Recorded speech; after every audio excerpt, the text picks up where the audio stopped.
Hi, welcome to my channel. My name's Adam.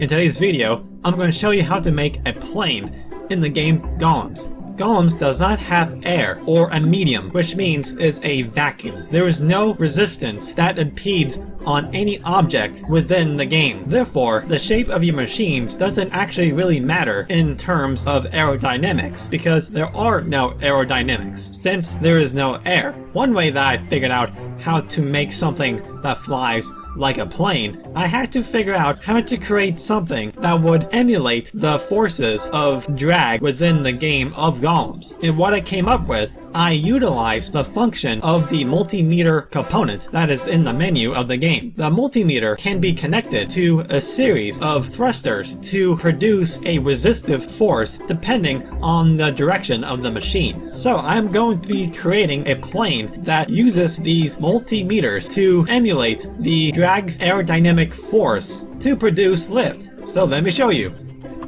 You first need to select the component in the menu that is labeled multimeter. When you select it, a box appears in the center of the screen, and then let me select the next component, which is called rocket. A rocket looks like a cylinder. The next component is important. This component is called function. A multimeter can function by itself when it's connected directly to a component like a rocket or a force beam. But this component will be outputting a thrust that is unstable and unregulated, which means the machine will oscillate back and forth uncontrollably. So, to make sure that the multimeter is functioning smoothly, you need to spawn up the function component and have it be connected to the multimeter and to the thruster, and then the thruster back to the multimeter. This will create a feedback loop that will feed the value of the multimeter to the function. Then the function will output the value into the thruster, is fed back into the multimeter. This will give a closed loop control of the machine. So let me just select this button that says show wires.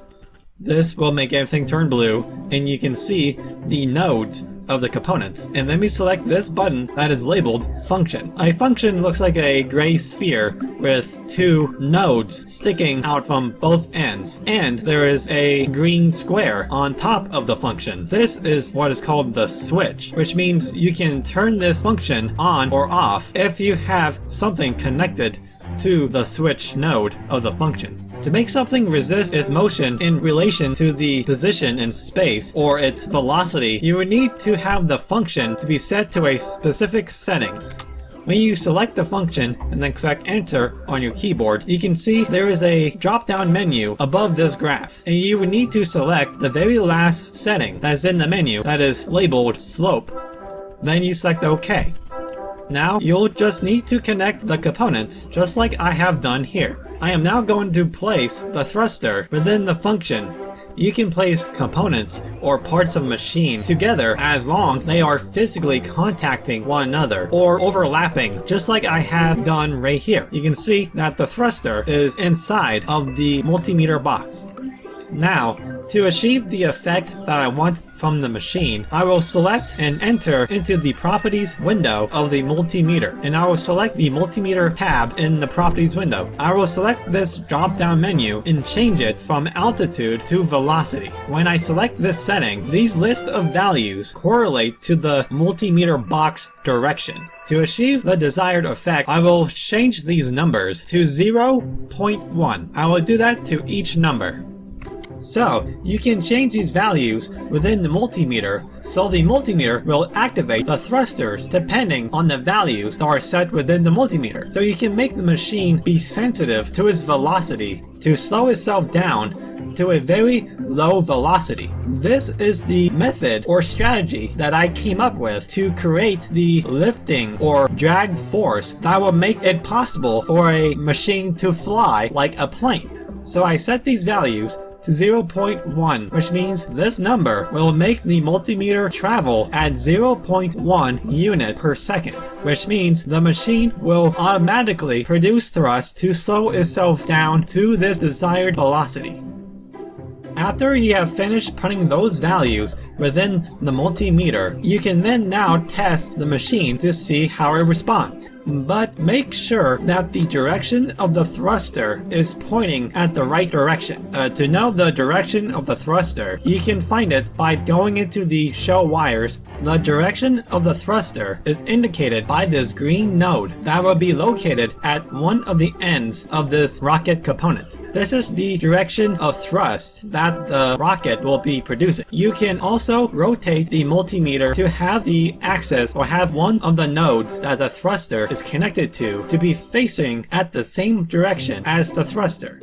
After you put together those components, the machine should be able to slow itself down, fighting against the direction of gravity, making the machine descend at a slow rate. So let's see if this machine works.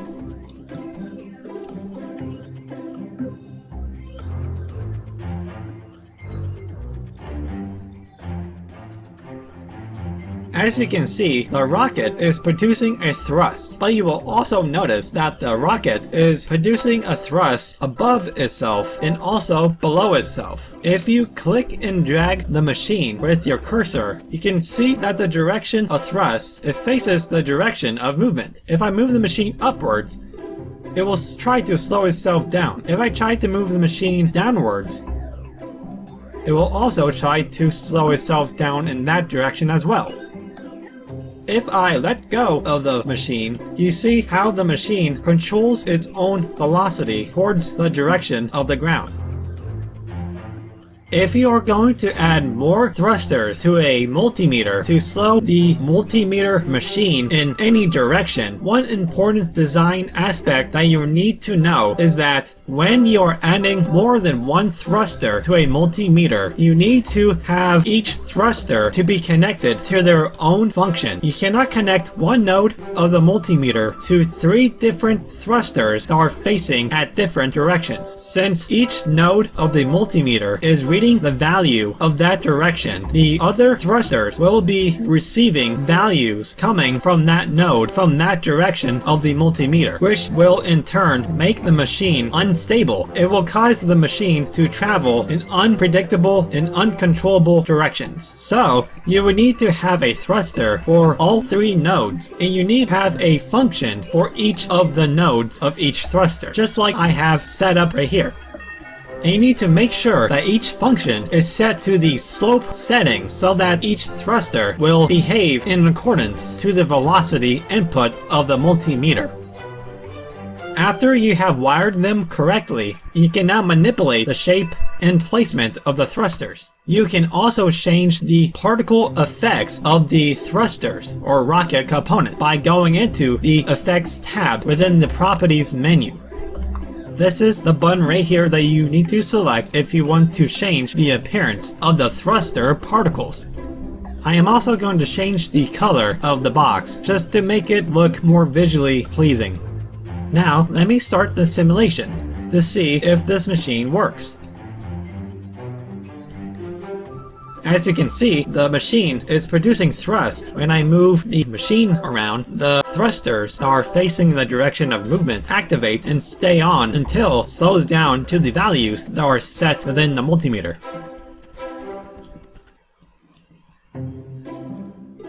One strange but very useful aspect about the rocket component is that you can place these rocket components within other bodies. It does not hinder the effect of the rocket component, which means you can nest these within structures so that they can be either hidden within a machine or can be placed outside of the machine, so you can see the rocket thrusters visibly on the outside of your machine. I am now going to show what does this machine do if it's nested within a body. So let me show you. I am going to bring up a body. I'm going to select the ellipsoid shape, and I'm going to change the size and shape of the ellipsoid so that the multimeter is placed inside of this object. I am also going to change the appearance of this ellipsoid so you can see the multimeter within the ellipsoid. And now that I've placed the multimeter within a body of this ellipsoid, I am now going to start the simulation to demonstrate what effects does this multimeter have on to this ellipsoid body. As you can see, the ellipsoid is reacting in accordance to the thrust of this multimeter. This multimeter is placed off-center of the center of mass of the ellipsoid. Using this principle, I can create a machine that can slow itself down at any direction, therefore creating a dampening point or resistive point, which means if I place this component onto a structure, that point of where the multimeter is located will create a resistive force.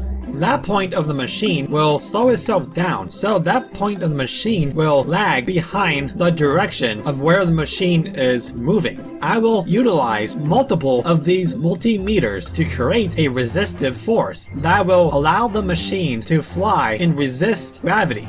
So let me show you a functioning plane that I made in this game. Let me show you how my plane flies.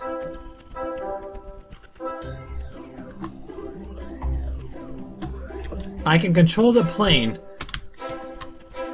with inputs that I've connected to the parts of the machine. This plane is able to fly because of these multimeter components that I've placed on certain points on the plane's body. I am able to control the direction of the plane with these capsule-like parts of the machine. They're called force beams. They're producing a reactive force just like a rocket, so I am able to control the plane.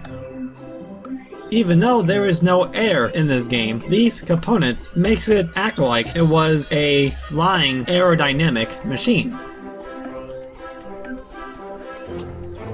If you want to be notified any new videos that I upload to my channel, please consider subscribing to my channel. I will post more videos as soon as I can, and if you are interested in downloading this game, I will put the link at the end of this video. Thanks for watching!